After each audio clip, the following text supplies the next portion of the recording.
FL to NY just to stay fly. TS to BX, crab cakes and drinks, first round, I'll buy. No TFX, sad face, sigh, shed a few tears, but don't cry. Because those clear tears make gold if you wait a while and turn sad faces into a collector's smile.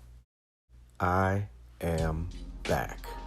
Slightly refreshed, partially rejuvenated, and wanted to slap a little something together for you guys and also give you a little bit of an update of what's coming down the pipeline.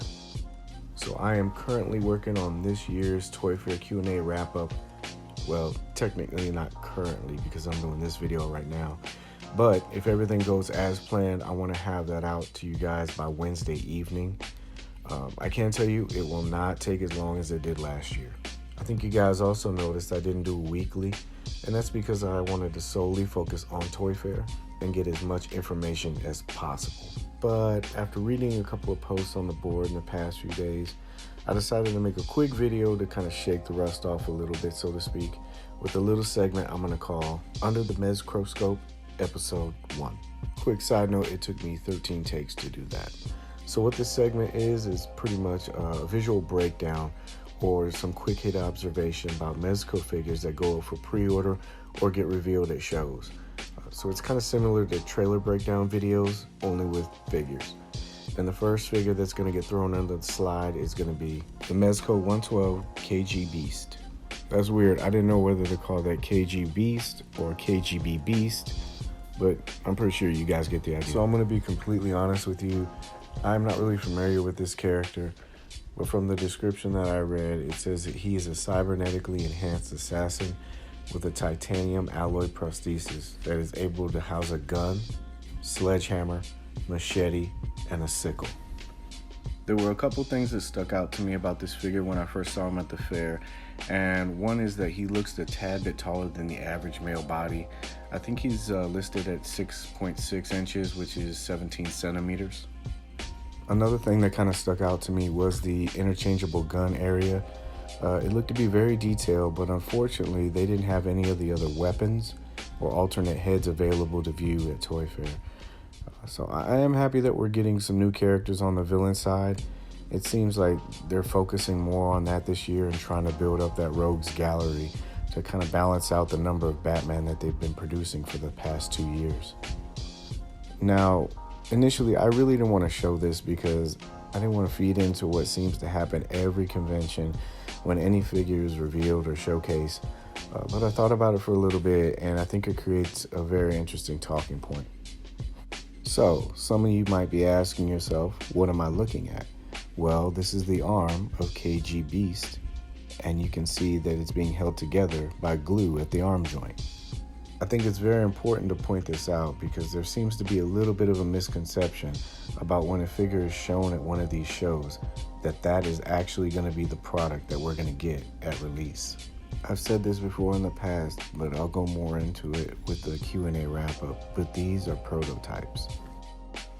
I spent a lot of time in these booth areas, and I can tell you, if you look hard enough, you can see some of these figures are put together just for these shows. And the main purpose of that is to give collectors an idea of how they're going to look scale-wise and how they can possibly look in their final versions. I guess a good rule of thumb is unless it's in a box and it's being shipped, all versions are subject to revision. I also mention this because it ties into delays. A lot of people get frustrated, and rightfully so, when there is a delay. I think when collectors see a figure showing on the floor, they automatically assume that it's going to be ready to roll out or that's going to be the final product. Toy Fair is an excellent example of this, mainly because it's one of the first shows that gives us a preview of what's going to be coming that year. One of the things that Mezco representatives hoped collectors would understand is that these are early samples, and while they are a representation of an idea of what the final version is, they are subject to change during the process. Now, that's not a direct quote, that's just me paraphrasing. Now, I personally think that these shows are an asset to collectors, especially ones like New York Toy Fair. Here, a figure is most likely still in the early stages where the possibility of revisions can be made. So it's almost like they're doing it in real time.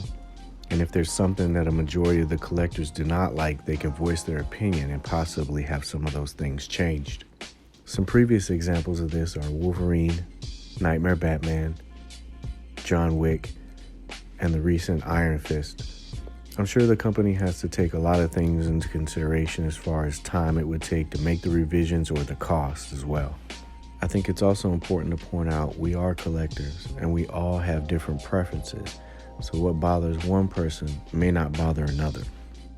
It's literally impossible to make a figure that's universally accepted and loved. I do think it's important to point out that if you do make a change, it's a foregone conclusion that it will push back the estimated release date if revisions are made, which is something I don't think a lot of people take in consideration when they're making the suggestions. I think companies showing us these figures in the early stages to gauge interest and then possibly to improve on things is a good thing. I do think as collectors, we need to look at things from a different perspective and understand that at the end of the day, all of these things are kind of tied together. So that is it. I know I kind of strayed off topic a little bit from the main focus, which was supposed to be KGB. I am not going to try to say that guy's name anymore. But the topics just seem to kind of go hand in hand. Again, I'm working on the Toy Fair Q&A wrap-up right now. Hopefully it'll be up tomorrow night. It'll probably be late at night. If not, just please kind of bear with me. These videos take a little bit to put together for you guys. Also, looks like in breaking news, Mr. Freeze is going to go up tomorrow for pre-order. That's going to be March the 4th. I don't know if he's going to be an exclusive or if he's going to be a regular version, so everyone should probably try to be prepared for that. When I was at Toy Fair, the reps told me that I could tell everyone that Mr. Freeze was going to go up, but of course I'm a little late with the Q&A, so my procrastination has penalties. I will give you another little tidbit. I was also told, along with Mr. Freeze, that the pre-order for Classic Wonder Woman should be dropping soon as well. So, you're welcome. So as always, thank you guys so much for your time. I honestly don't know if I'm going to keep this as a reoccurring segment or not. I guess we'll just kind of see how well it goes, and if it does, we'll keep it, and if not, we'll just scrap it. Again, I'm going to try to have something for you guys tomorrow night, but until then, remember, they're just toys, so just have fun.